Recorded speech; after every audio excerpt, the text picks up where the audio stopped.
ಎಲ್ಲರಿಗೂ ನಮಸ್ಕಾರ. ಈ ವಿಡಿಯೋ ಮಾಡುವ ಉದ್ದೇಶ ಏನಂದರೆ ಶ್ರೀ ನಮ್ಮ ಕೊರ್ವಿ ದೊಡ್ಡ ತಂಡ ಶ್ರೀ ವಿಠಲ್ ಮಹಾರಾಜ್ ಅವರ ಪ್ರತಿ ವರ್ಷದಂತೆ ಈ ವರ್ಷವೂ ಕೂಡ ಮಾರ್ಚ್ 14-15ರಂದು ಪ್ರತಿ ವರ್ಷದಂತೆ ಈ ವರ್ಷವೂ ವಿಜೃಂಭಣೆಯಿಂದ ಜಾತ್ರೆ ಕಾರ್ಯಕ್ರಮ ಇರುತ್ತದೆ. ಅದ ಕಾರಣ ಈ ಸುತ್ತಮುತ್ತಲಿನ ಭಕ್ತಾದಿಗಳು ಈ ಮುತ್ಯಾರ ಮಠಕ್ಕೆ ಬಂದು ನೀವು ಈ ಮುತ್ಯಾರ ಮಠಕ್ಕೆ ಬಂದು ನೀವು ಆಶೀರ್ವಾದಿಸಿಕೊಂಡು ನೀವು ಪುನೀತರಾಗಬೇಕು. ಮತ್ತು ಇಲ್ಲಿ ಬಂದಂಥ ಎಲ್ಲ ಸುತ್ತಮುತ್ತಲಿನ ಭಕ್ತಾದಿಗಳು ನಿಮ್ಮ ಏನೇ ಬೇಡಿಕೆ ಇದ್ದರೂ 15ನೇ ತಾರೀಕು ಇರ್ತದ.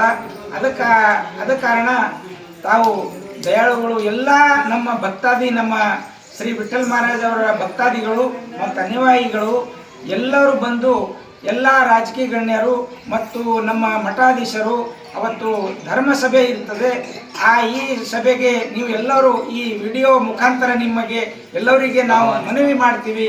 ಈ ತಾಂಡ ಕಡೆಯಿಂದ ನಮ್ಮ ಊರು ಗ್ರಾಮಸ್ಥರಿಂದ ಎಲ್ಲರೂ ಬಂದು ಈ ಕಾರ್ಯಕ್ರಮಕ್ಕೆ ಯಶಸ್ವಿಗೊಳಿಸಬೇಕು ಮತ್ತು ನಮ್ಮ ಈ ಮಠಕ್ಕೆ ಬಂದು ನೀವು ಪುನೀತರಾಗಬೇಕಂತೂ ನಿಮ್ಮಲ್ಲಿ ಕಳಕಳಿಯ ವಿನಂತಿ.